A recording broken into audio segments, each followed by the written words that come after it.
All right. Hello, everybody. Hello. And welcome to the Back Catalog Listening Party. My name is Mother Banjo. I am Anthony Ihrig. And we're so happy to welcome our special guest today to the show, Becky Buller. Hi, Becky. Hey, everybody. Hi. Happy Becky. Friday. Happy Thank Friday. you. And also with you. I know that. That's a church-going phrase if I ever heard one. Well, cheers. Congratulations to making it through another week. And ting. And to all of you out there as well. You did it. That's right. So what are you drinking there, Becky? I am drinking Raz Cranberry LaCroix. Ooh. Mm-hmm. Good Very choice. Good. Very good. Good on a hot Tennessee day. And, yes. And y'all? I'm drinking a vodka and ginger ale. Rest in peace, John Prine. All right. I'm going to Northeast Minneapolis today, and I'm enjoying an Able Brewing First Light IPA. Nice. And and that's definitely weekend-sized beer. Yeah. Well, okay, it only comes in one size, folks, during quarantine anyways. A bucket. And that's why I could tell my wife, I'm just going to have a beer with the show today. It's like when you go to those restaurants and they have those like giant, remember restaurants? I think I remember restaurants, but they used to have those like, giant like wine or champagne bottles that were like on the wall. Novelty size. Yeah, exactly.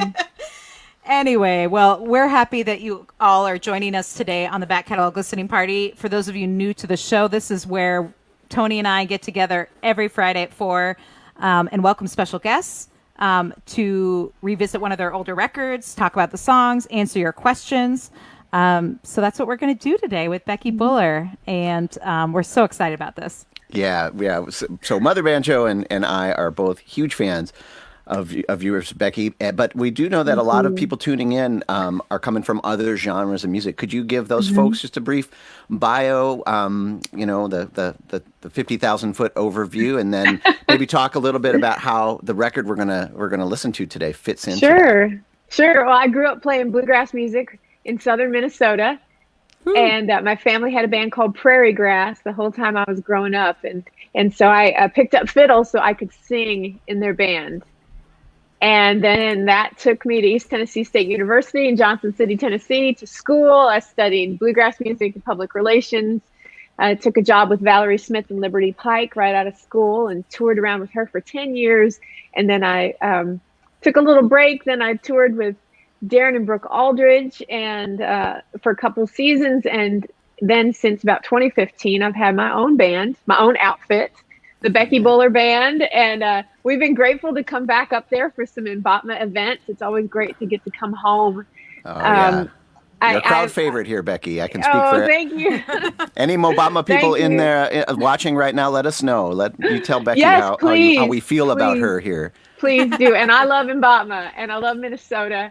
And I love getting to come home to see my folks, and all my family's still up there. I'm blessed with a wonderful Tennessee family now. I'm married to a Manchester, Tennessee boy. That's where I'm at today, and at our home in Manchester. And just grateful to be visiting with you guys for this next hour and celebrating music and having some fun. All right. Sounds great. We're saying hi to some folks piping in here. Cheryl says hello, and Hello, our good friend Cheryl. Gary. Gary, hey. Good to see you, Gary. And let us know also what you're drinking on this Friday. Again, we love getting to sort of share this virtual happy hour with you every week. And we're really excited. We're really excited about revisiting this record. And this came out in 2014, Tween Earth And Sky. Tell us a little bit about where this album sort of fits in with the rest of your recordings. So I had a couple other solo albums before this. Rest My Weary Feet that came out in 2000, and Little Bird that came out in 2004.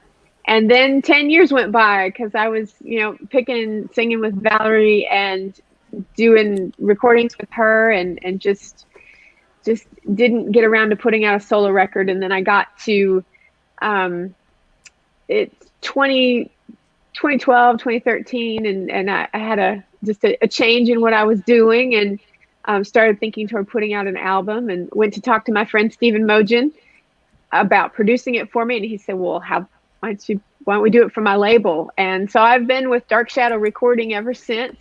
I'm currently working on my third album with them, and we'll have that out September 18th. Nice. Awesome. Yeah. That's coming up. So if those are interested, it's a great label featuring all kinds of wonderful musicians, including Becky. DarkShadowRecording.com. And this album also has a whole bunch of great guests on it. Tell us a little bit about how that came to be, because in addition to your great band. Well, at the time I didn't have a band, so we just put a wish list together of people that I was interested in picking with, and I'm just grateful to all of them for coming out and taking the time to play on this album. Ron Block is on there from Alison Krauss and Union Station, Kenny and Amanda Smith, Darren and Brooke Aldridge, Gene McDonald from the Gaither Vocal Band, the Sam Bush Band. We have a cut with all former Bluegrass boys, Peter Rowan and Blake Williams and Roland White, Michael Fagan, Buddy Spiker. I'm missing somebody. Ernie Sykes on the bass on that cut. My friend Beth Lawrence from Wisconsin, she was one of my college roommates, played with Sister Sadie, is a Grammy nominee. I'm so proud of her and her music. She played bass on a cut or two on this record. Ned Luberecki, who is part of my band now, he played on that same cut with Beth. Stephen and Yana Mojan are on there. We're going to hear them doing some beautiful harmony today. Tim O'Brien, Brian Sutton. So pretty much all of Nashville, right? Yeah, I was gonna say. I mean, is there anyone not playing on this record? It was so much fun. It was just I just had to keep pinching myself. I'm getting to do this. This is exciting. The pride of Minnesota bluegrass here, folks. Becky. Now you've been recognized. I mean, people might be wondering how you're able to do this. Well, you've really won a lot of accolades for yourself in the bluegrass world. IBMA, I believe, has recognized you 8 times. Is that right? Yeah. Fiddling, vocaling, and I hear that breaking news as of today, you're up for a couple more. Yes. What are you up for this year? I'm so grateful, honored, overwhelmed. I'm just thank you, everybody out there that remembered myself in the band for the 2020 IBMA Awards. So I'm up for fiddle player, along with Deanie Richardson. I'm so excited she's in there. Michael Cleveland, Stuart Duncan, Jason Carter. I think that's everybody. I'm missing somebody, I think. All this, again, breaking news. So forgive me if I miss somebody. Well, that's pretty good company to be keeping. Absolutely. Yeah. And then the collaborative recording of the year for the Barber's Fiddle. We got a nomination for that as well. And I think, if I'm remembering right, I'm sorry I'm not prepared, everybody, but I think everybody that's up for Fiddle Play of the Year is on that recording with me on the Barber's Fiddle. That's awesome. Gotta love bluegrass. Yeah. It's like a big small town. Exactly. Speaking of which, our good friend Derek Johnson from Monroe Crossing says hello. Hey, Derek. Oh, I love Monroe Crossing. I love the High 48s too. And Ellen, I've been listening to some of your music this week, getting ready thank you. for this. You have a beautiful voice. Oh, thank you so much. Well, one of the things, I think the first time I saw you play was with Valerie Smith in Liberty Pike at one of the Mabatma festivals. And I remember when you were with the band, obviously, I was like, oh, who's that fiddler? And then I was like, wow, she can sing. And then not only that, because a lot of bluegrass players also sing, but then she did one of your songs and I was like, she can write a song. And then I was like, it started my journey of like, I need to hear all of Becky Buller's stuff because it really is like a triple threat, because you're a great interpretive singer, but you're a great songwriter. And when did that come kind of first? Was that sort of your entree, or was it the fiddling? Well, I really do feel like I picked up fiddle so I could sing in my parents' band. It was like a means to an end because I started with piano. That was like when I was 5. Mom and Dad got me started on piano lessons, and then I took violin at the Mankato Suzuki School of Music with Patty Trias. took piano with Chris Pitcher in St. James, my hometown. Got to give those ladies a shout out. They're amazing. But I've always loved singing, and I've always loved songwriting. And so this was, fiddle was my means to, get to sing and share those songs. So I feel to that end, I always feel like I don't know enough tunes. I've always been more interested in how the fiddle backs up a song and works in the band situation. And I do the tunes. I love the tunes too, but I feel like I don't know enough waltzes and I don't work on fiddles and I don't trade fiddles enough. Seems like, if you're a real fiddle player, you do all that stuff. So I need to get into that. I think your songs stand on their own, and I want people to hear this music. And should we dive into the record? Sure. All right. It looks like the first track we have lined up is Nothin to You. Did you want to speak to that tune at all? Yeah. So my favorite thing about this song is that when Rob Ickes came in to play on it, he said, this song has more chords than a Tim Stafford song. And that's one of my favorite compliments on my writing. That is. But I love this. This song kicks off the record, and we still use this to kick off shows because it kind of gets up and gets along. And I actually wrote this with Kenny and Amanda Smith in mind and tried to pitch it to them. And they didn't suit them. We didn't catch their ear, which is fine. Because I got to record it and they came in and sang and played with me on it. So there you go. All right. Well, this is Becky Buller, Nothin to You on the Back Catalog Listening Party.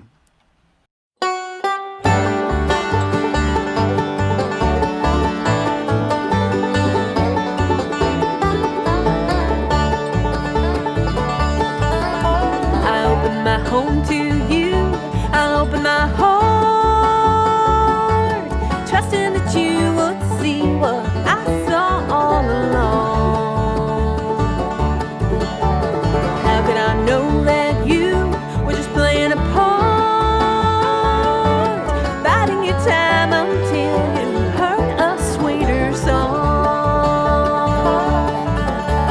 Whoever said there was shame in giving it up,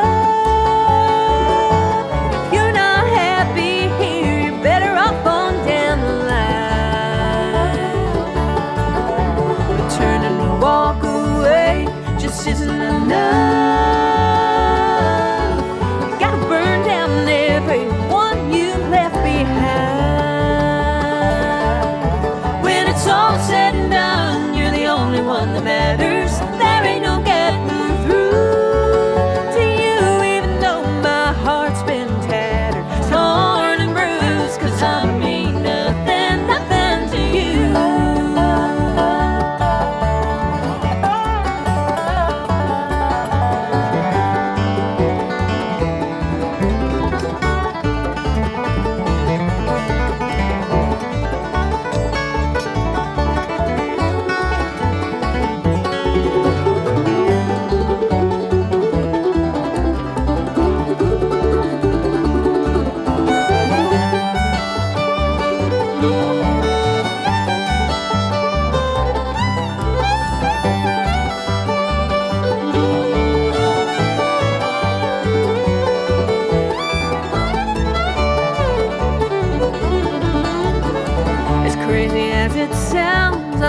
To leave.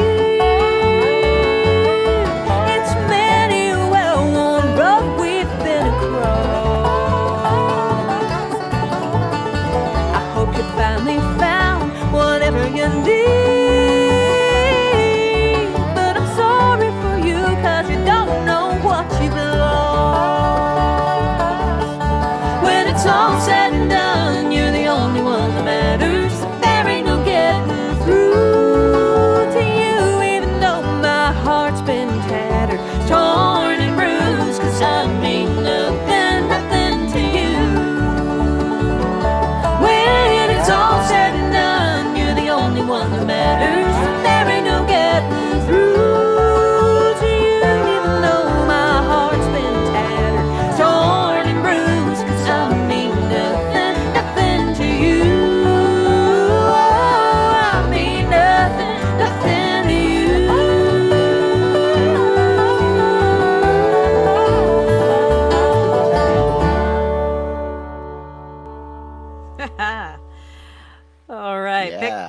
Becky Buller here on the back catalog listening party. Nothing to You, the first track from her 2014 release, Tween Earth And Sky. And was that an original, Becky? Yes. Yes, it was. Excellent. And I can't remember because I'm not looking at the liner notes right now. Is it mostly originals on the record? Yes. Yes, it is. The only one that wasn't on this album was a tune called Southern Flavor, and that was written by Bill Monroe, and the melody was written by Bill Monroe, and the lyrics were written by Guy Stevenson and Dwayne Mize. And Guy was a former bass player for Bill Monroe, and Bill asked him to write lyrics for the melody about Southern things. So that was a real special track. But all the rest of these I wrote or co-wrote. That was a great tune, and what a great way to kick off this weekend. Hug bites from last night. And the show. Now were a lot of chords down here too. How do they compare? Are they anywhere near? Not quite as big as the mosquitoes in Minnesota. Now, so you mentioned that the song and your songwriting might incorporate a few extra chords than the original three. There's more than three? I had no idea. Listening to this music, I just had to. I kind of knowing your background, kind of playing at the family bluegrass band and stuff. I wondered if maybe some other influences snuck into your life, maybe as you were growing up. I was curious, what kind of bands or musicians were you listening to outside of bluegrass as you were kind of during your formative years that kind of influenced your songwriting style? We listened to a lot of Jesus People rock music. All right. and I think Annie Herring was a big influence on me from the second chapter of Acts. And she had these really crazy, wide-ranging melodies. Just love it. Love that stuff. Larry Norman. My parents really loved Larry Norman. And a particular album called To the Bride that was Barry McGuire, the second chapter of Acts, and a band called David. And I even have that on my phone. That's nice. Bought it on iTunes. Mom and Dad have it on vinyl. I think they went to the live concert when they came through back in the 70s. So yeah, a lot of that. And then, and of course, all sorts of bluegrass music, Alison Krauss, Johnson Mountain Boys, Nashville Bluegrass Band. My dad really liked the old stuff, the Stanley Brothers, Bill Monroe, Flatt and Scruggs. When I got to college, I think that's when I really found out about Newgrass Revival. Just a little before college, I got into Lonesome River Band, Third Time Out, that more kind of progressive side of the bluegrass, but not, still kind of traditional, but more progressive. And then you kind of fell off the deep end in college with Newgrass Revival. And so, which, by the way, Newgrass Revival is one of the inductees this year into the Bluegrass Hall of Fame, which is awesome. Along with the Johnson Mountain Boys, Eddie Stubbs was my first favorite fiddle player. He's still right up there toward the top of my list. I love his fiddling, just raw energy. And then JT Gray of the Station Inn in Nashville is also going to be inducted this year. So I just think that's really cool. I'm so glad. That's awesome. Yeah. Well, thanks for sharing that, because I could tell there was some other influences coming in. Yeah. And you can hear that throughout this album. Well, and then also just really quick, and we'll get off this onto the next thing, but James Taylor, Daryl Scott, Gillian Welch is a huge influence on me. I love her writing. Her Revival album just changed my life. Yeah, for sure. And that storytelling element that I definitely hear in a lot of your songs. Oh, yeah. You had mentioned that the fiddle was your way into being a singer and getting into that role in a band. Because you were a fiddler, when you started songwriting, do you go to the fiddle when you're doing that, or is it do you just hear melodies and work them out, or do you go to the piano, your first instrument? Mostly I try to write without an instrument in hand because like John Hartford said, he found that like when he had an instrument in hand while he was writing, his fingers would follow familiar paths. And I find that I do that melodically. If I get to an instrument too soon, I find it's better to just write and sing and do, and then figure out what I did later, put the chords to it. Great advice. So I just find that helps me.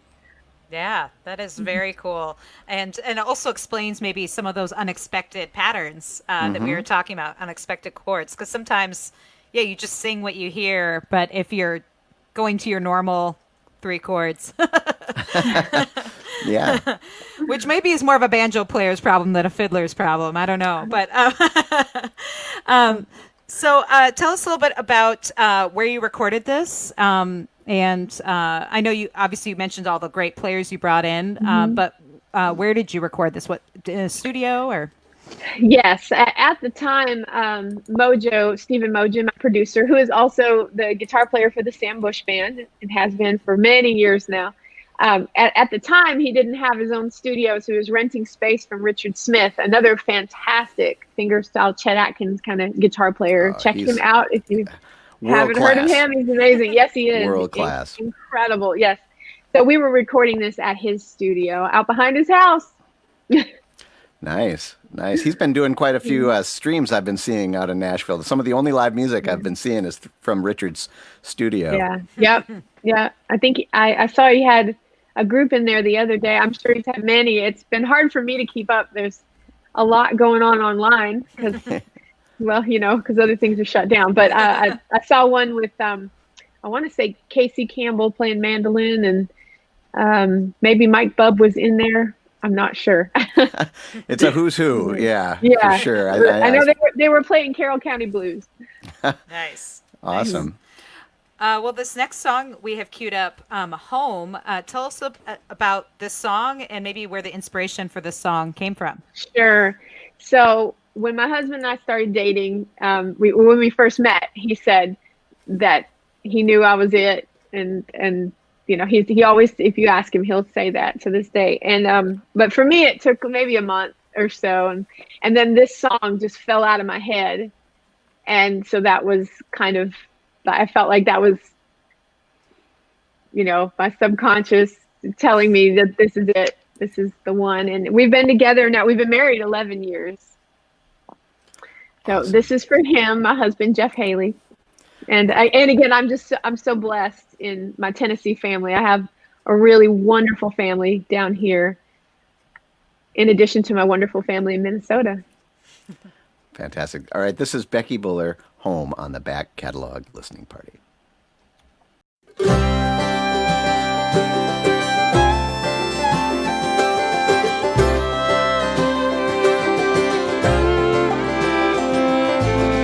Seems like I've put 100,000 miles on this soul of mine, and it's been an uphill climb all the way, 'cause I've been one to dead end in denial, letting my wheels spin for the one I wanted when something better was waiting for me.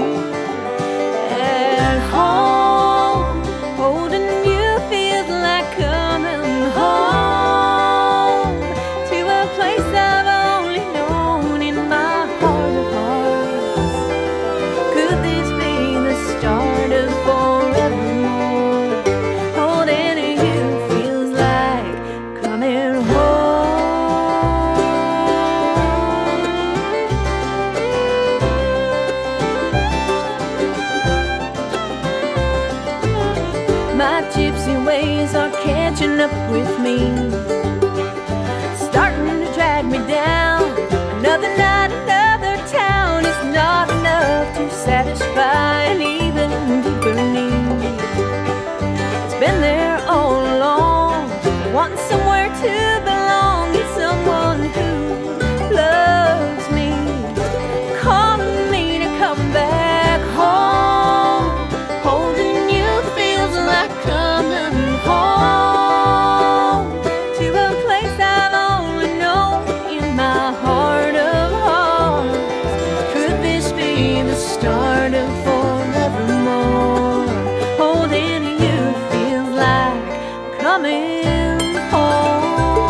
Becky Buller here on the Back Catalog Listening Party with the song Home.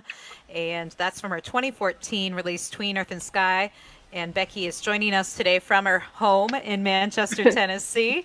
And folks are joining us from all over the country right now. We have Natasha in South Carolina. We have Gary and Cheryl and Derek in Minnesota, and Matt and Chris, and folks from all over. So if you haven't already made yourself known, say hi. And if you have questions for Becky about the recording or about her music, feel free to share those in the comments, and we'll try and answer all of those questions. And if you like what you heard, there is a tip jar. You might have seen the Venmo and PayPal links. Yeah, I'll throw that in the comments here so you can easily click on those links and send a little money into Becky's tip jar. Yes. Well, thank you for joining us, everybody.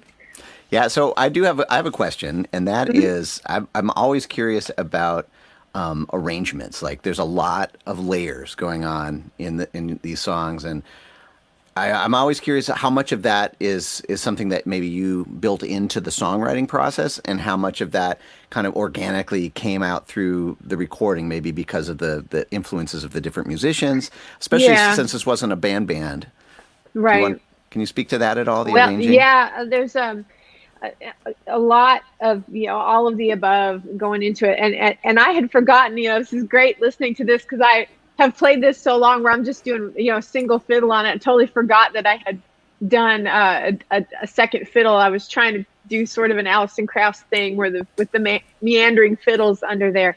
And I don't remember having a whole lot of things that I wanted to do with this arrangement. When I brought it to Stephen, I think a lot of this one was Stephen arranging it. Again, Stephen Mogen, my producer. Now, on Nothin to You, the ending on that one and the way it sort of wraps around and keeps rolling and the weird stuff, that was me. Nice. And cool. and where it kind of tags. Let's see. Do you even know? It kind of does an alternate chord thing on toward the end on the tag that's sort of out of nowhere, and that was me on that. So yeah, I have some ideas, like, and it's funny to me how this isn't exactly an arrangement thing, but you write a song and then you set it aside. Like Nothin to You, I wrote that, and I did pitch it around, but I wanted to record it, and I had to learn how to sing it. I wrote it, but that doesn't necessarily mean that I know how to sing it. I have to get in there and rehearse that and learn. And some of the songs I'm like, whoa, who wrote this? This is tough. It's hard to sing. So some of these songs were fresh just in the studio then. They weren't necessarily road tested at this point. No. Do you find that the arrangements changed since then? Since the recording of it? Not too terribly much, but I play different things on them. Like, I was playing fiddle along. I'm like, oh, I did that. I do that different now. I've been playing that different live, I love when you can learn from yourself. You're like, oh, wow, that was a great idea I had, 10 years ago. Cycle that idea back in. Well, I love that you were talking about how you had to kind of learn your own song, because I think most people assume that people write songs just for themselves to sing, but obviously you have written songs for other people to sing, and you had said you had pitched that song originally to some other musicians, but when you write a song, do you think about like, oh, I'm writing this for so and so, or do you just write a song and just decide where it should land? All of the above, really, because I'll hear song ideas all the time, and I'll write them on my list on my phone, and then I'll go back to that list when I have a co-writing session, and I'll look through it. And sometimes I'll mark on an idea, like I want to write this with so and so, or I want to write this idea for so and so, and try to pitch it to them. And sometimes I just want to write it for me, and sometimes I start out thinking it's going to be for me, and then it doesn't wind up being for me. So yeah, all of the above. I just write and then see what happens, what we come up with, and if I like it enough for me, I feel like it's something I can sing and enjoy, then I'll set it aside until I get to record again. Very nice.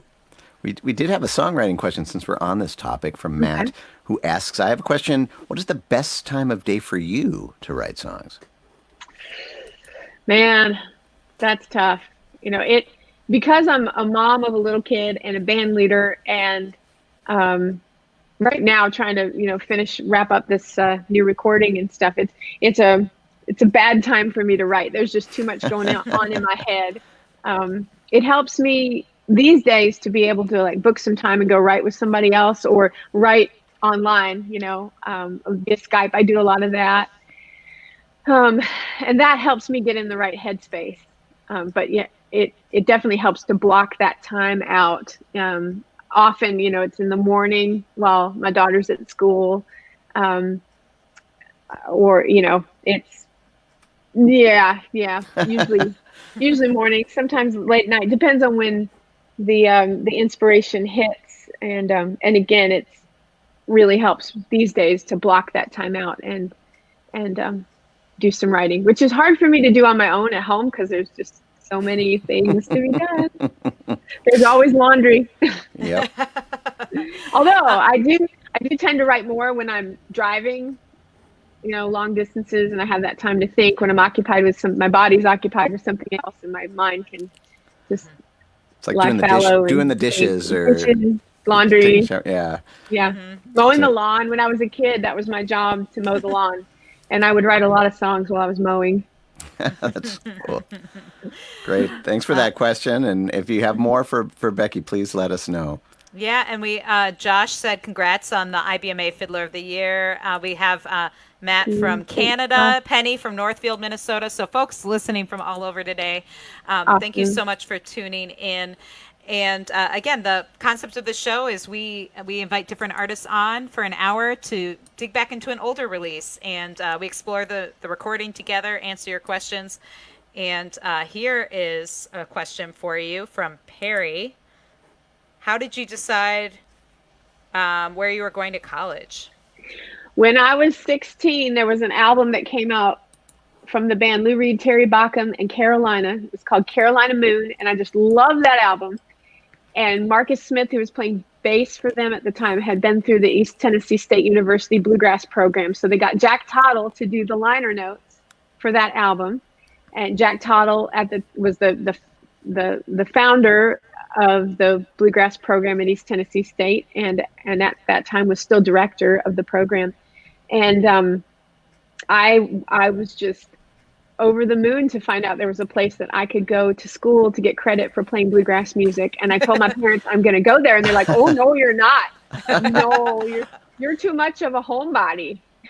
And I'm like, "No, I'm going. I'm also stubborn, and I was going to go there." And it took a little bit to convince them, and we ended up making a 2-year plan.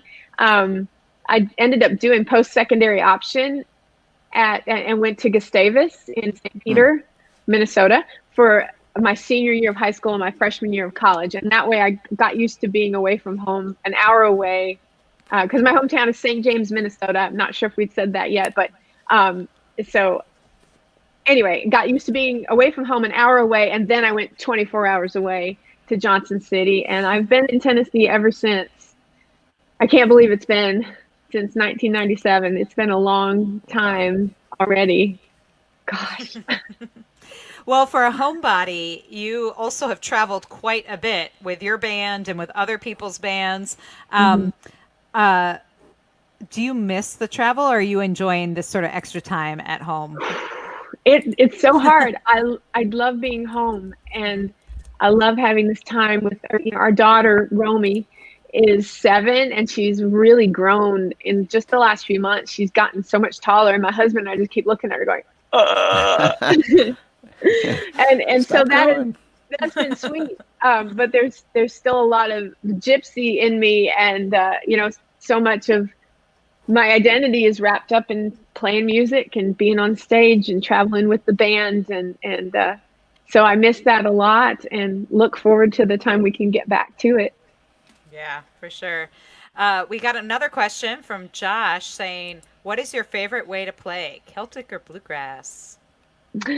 Oh, definitely bluegrass. I only dabble in Celtic, with the kind of the traditional bluegrass, crossover tunes there with the Celtic. But I love Celtic music. It's beautiful. But bluegrass is definitely my wheelhouse. For sure. Well, Great questions. Yeah, these are great. Keep them coming. We're going to dig into another song. But again, feel free to comment, offer questions as we listen to the music together. This is Queen of the Mountain Bootleggers. What can you tell us about this song? So if you Google Queen of the Mountain Bootleggers, an article will come up, or a piece on NPR, and that they recorded when Maggie Bailey passed away. They talked to her lawyer, and he was talking about her. And somebody passed this along to me and said, you should write a song about it. I don't remember who that was, but thank you if you're listening. And so I squirreled that idea away and ended up writing it with Vicki Simmons of the New Coon Creek Girls. And then Dale Ann Bradley came in and sang it with me, which was awesome. Also a former New Coon Creek girl. And we had a couple of the guys from Hot Rise on this cut, Tim O'Brien, Brian Sutton, and I believe Mike Bubb is on the bass on this cut. But this is a really fun story, true story. And one other thing, and we'll get into listening to it, the band and I were in Ohio and playing a show, and we did this song, and a guy came up to us afterwards and he said, you were singing about Maggie Bailey. I knew her. Now, Oh, wow. I didn't buy beer from her, but my brother did. Oh, man. Yeah. Truth is stranger than fiction. I love it. I love it. Well, here is the true story of the Queen of the Mountain Bootleggers by Becky Buller on the Back Catalog Listening Party.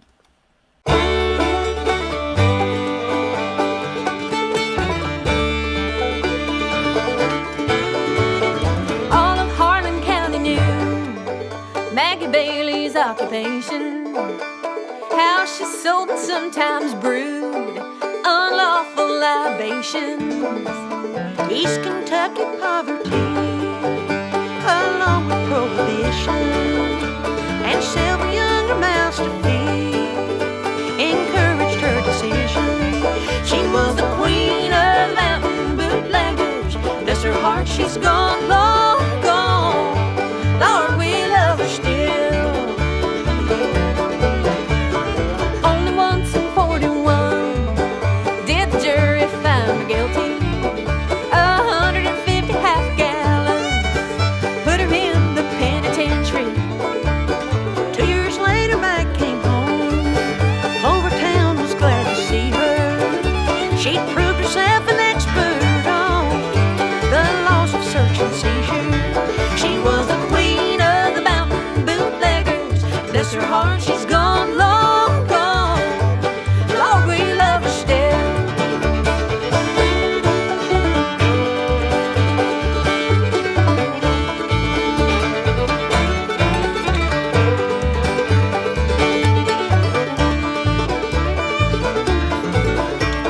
She brought coal and groceries too, needy friends and neighbors, put several other kids through school with the fruits of her labors. Never drank a drop herself, wouldn't sell to kids or drunkards. Politicians sought her help, 'cause everybody loved her. She was the queen of the mountain bootleggers. Bless her heart, she's gone, long gone. Lord, we love her still. Mac retired at 95, content where life had led her. Swore until the day she died, I'm glad I'm just a good old-fashioned bootlegger.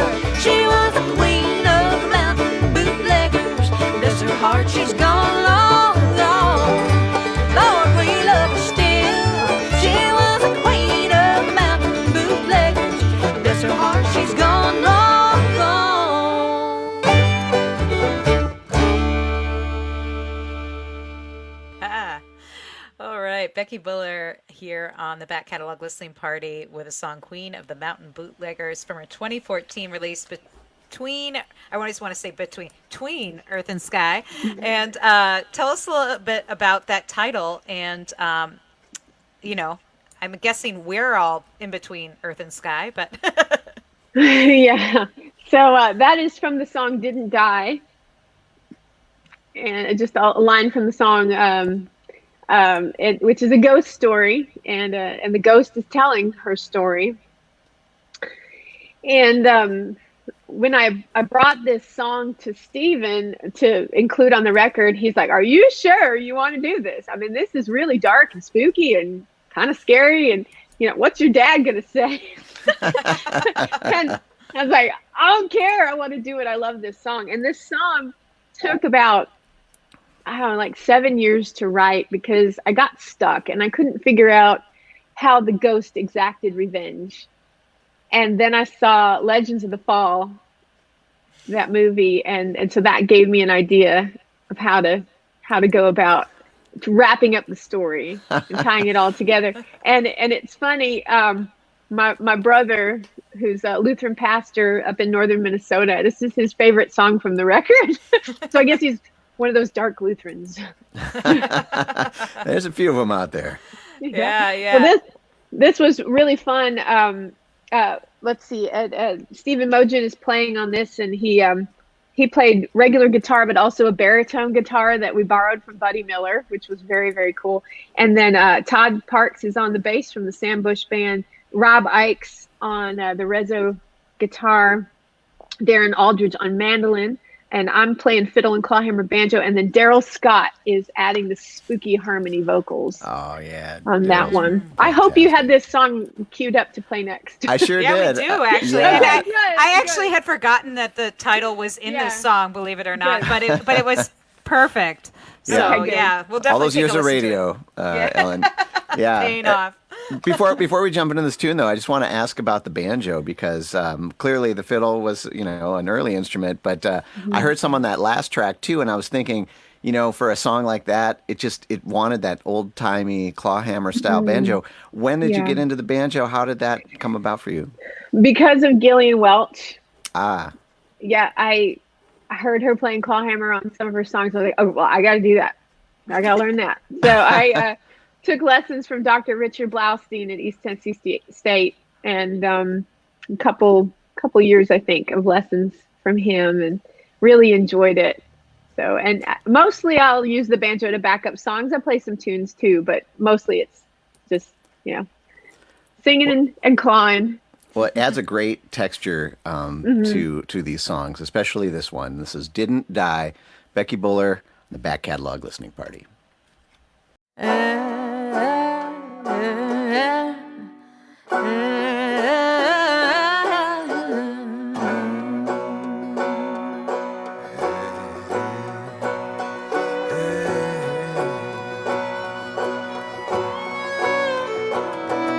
Joshua Carson came around, said he gonna put me in a wedding gown, but I refused. Told me I was the girl he loved the best. Then he drew a dagger through my lily white breast, 'cause I refused.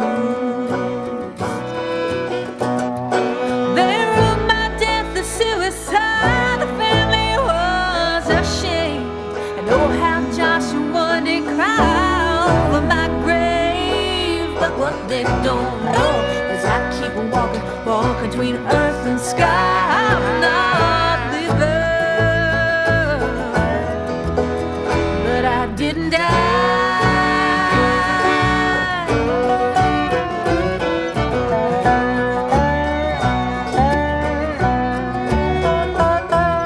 Joshua Carson took a wife, promised her the best and an easy life. He did provide.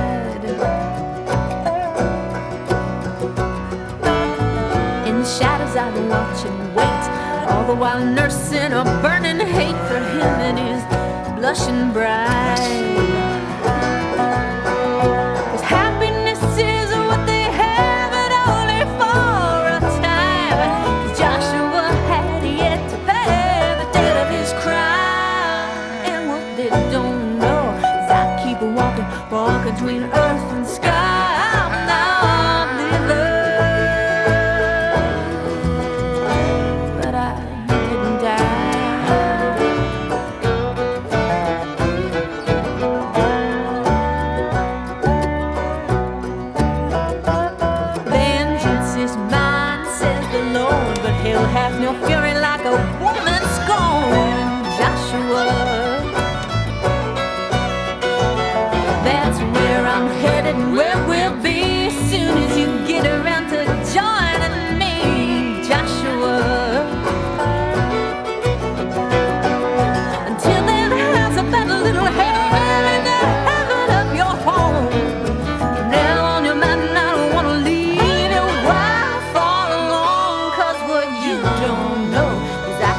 walking between earth and sky.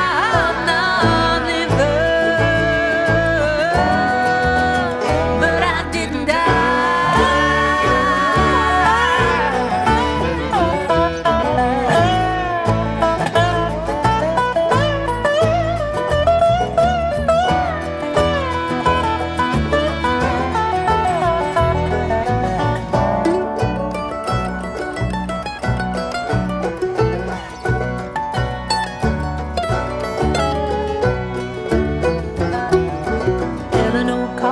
heard a voice telling her the story of an awful choice her husband made so long ago. Voice got louder and I got scared, tore her clothes, cut her hair and grabbed a blade. They found her in the rocking chair, stabbed through the heart, a note pinned to her in my hand saying, we know what you are. We know what you are. Now every day he's still walking. All around town he's still walking. He lost his mind and he's still walking, walking between earth and sky. He's not living, but he didn't die. He didn't die. He didn't die.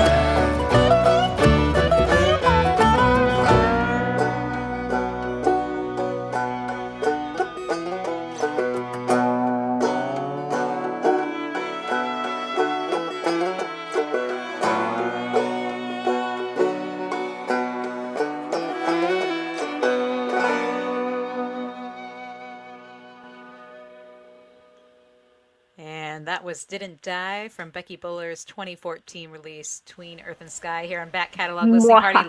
Lots of comments on this. In fact, Josh said, this song is actually my ringtone. And I was thinking how creepy that would be if Exactly. it's like someone calling from beyond the grave. Yeah, that was spooky. Thanks, That- Josh, I think. Yeah. I also was thinking, Daryl Scott's awesome earthy voice on that really adds a layer Yeah. to it. And, we've been talking about all the amazing guests you've had on this album in particular, Daryl Scott, Dale Ann Bradley, Tim O'Brien, Peter Rowan, like all these people. And who is on your wish list of people that you haven't yet gotten to work with that you would love to work with? Maybe you Oh, can send boy. those thoughts into the universe. Oh boy. James Taylor. Awesome. Yeah. Dirk Bentley, that'd be really cool. Oh gosh, Dolly Parton. Yeah, don't I hear that about Dolly. She's always on my wish list of people I want to have on my radio show. I'm like, if I can have Dolly, it'll Oh all yeah. be good. Oh yeah. Also, speaking of things, wish lists, we had another question from Matt. I have a question. What is one instrument you would like to play and have not played? I would really like to learn how to play cello. I've dabbled, but not enough to really be worth anything, But I love the sound of a cello. It's so beautiful. Yeah, I can see that. And I could see it being good on some of those darker songs like the one we just heard, adding that kind of low end. Right, it's got that human voice quality too. That range. Yeah, I've heard it's the most similar, right, to a voice, a human voice, the cello. Really? Okay. Yeah. Well, wonderful. This is so cool. So great to talk with you today on the Back Catalog Listening Party. And Thank you. Tony Y'all was too. about to say something, I can tell. Oh, I was just getting excited about the cello conversation. I found that one of the things I love about your music, Becky, and one of the things that I like about this music is that it still feels like the Wild West. Anything goes. You can just really keep, making it something new. I think that the idea that Newgrass Revival would be inducted into the Bluegrass Hall of Fame speaks to this idea that this genre is just ever evolving. We certainly there's camps that believe it should be preserved in a certain way, and that's great too. But I love. I mean, I was thinking of bands like Crooked Still with the cello and like what that does for just expanding the music and the audience and things like that. So I got really excited. And then about people get into that, and then they'll follow the trail back to Bill Monroe. Absolutely. And that I think that's the best way to get people back to Bill is to meet them where they are. For sure. Well, you guys, thank you for joining us where we are, which is online these days at the Back Catalog Listening Party. We do this every Friday from 4 to 5, inviting different guests to dig into one of their older records. But we do want to mention that not only can you get this record and all of Becky's records on our website, beckybuller.com. Is that correct?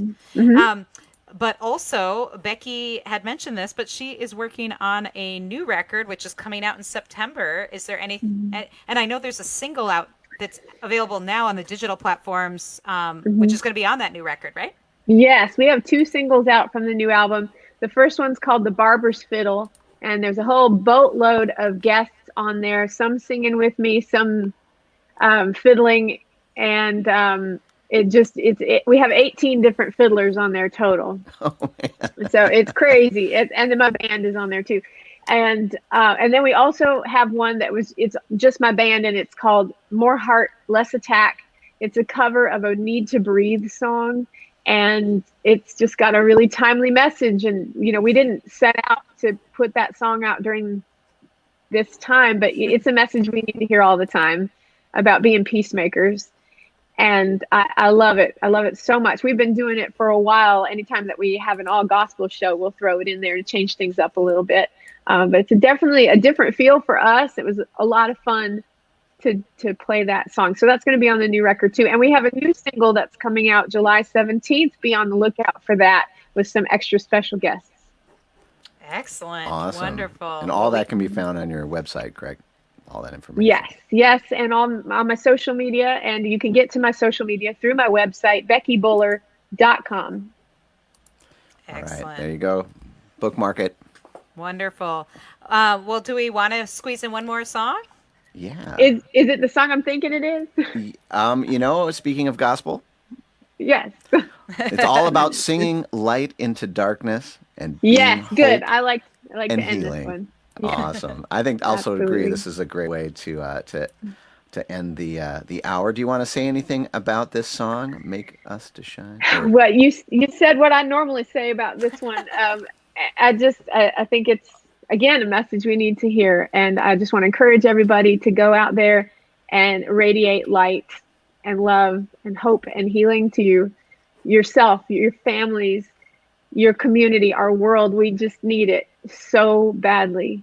And thing about the light is it always shines brighter in the darkest times. So just go out there and be a light.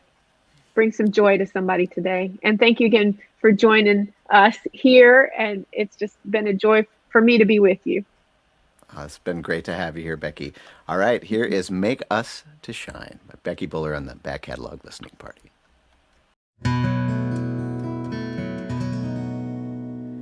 Make us to shine like the stars in your beautiful heaven, Lord.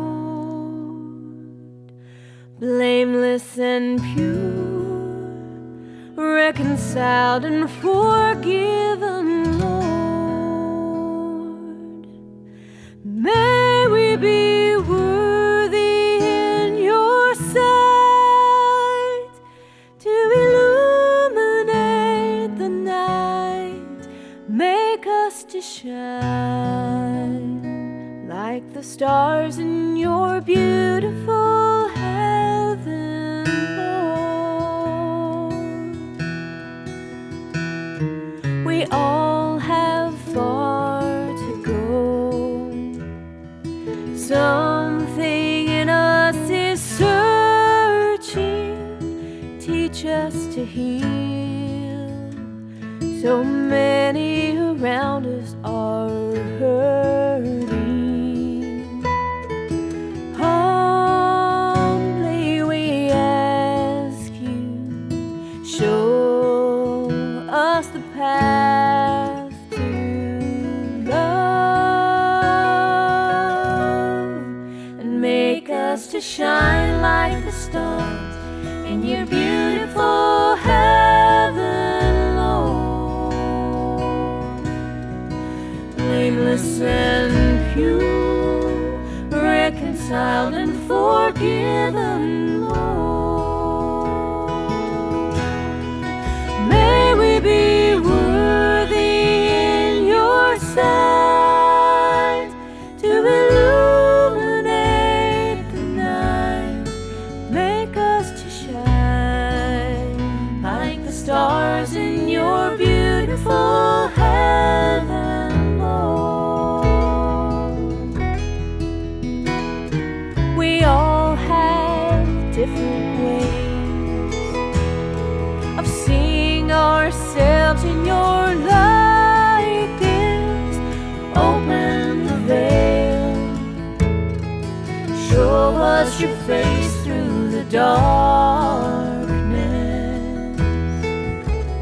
May all we are part of dance to the heart of love, and make us to shine like the stars in your beautiful heaven, Lord. Blameless and pure, reconciled and forgiven, Lord. May we be worthy in your sight to illuminate the night. Make us to shine like the stars in your beautiful heaven, Lord. Make us to shine like the stars in your beautiful heaven, Lord.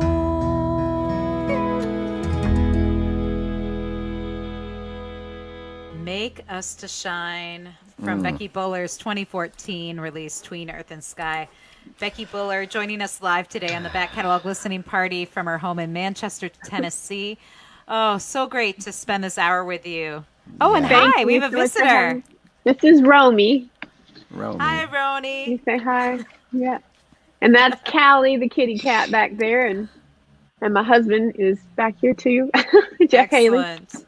Yeah. Wonderful. Yeah, There thank he you is. so much. What a great way to end the hour. I'm feeling like I can start the weekend off fresh. Yeah. Yeah, exactly. And we want to thank all of you folks for chiming in. So many great comments and questions, and we really appreciate you guys being here each week, and all of you who came to hang out with Becky today, because it's been a very special episode for us. Yes, indeed. And also, if you want to share this, it will be available on Facebook. And often we also will put together a YouTube version as well that you can share. So look for our past episodes on the Back Catalog Listening Party Facebook page. And we'll be back here next Friday at 4 with special guest Dan Newton, Daddy Squeeze. Daddy Hey. Squeeze. Some accordion music for you next week. So we're really excited about that. Yes. Thank you so much, everybody, and I hope everyone has a great weekend. Thank Yeah. y'all so much. Thank you. Thank you, Becky. We're so excited about the new project. And for everybody who's interested, one more time, don't forget BeckyBuller.com. Go there and check out all the things that she has going on, shining her light for all of us. So thank you, and until next week, take care. Take Bye, care, everybody. everybody.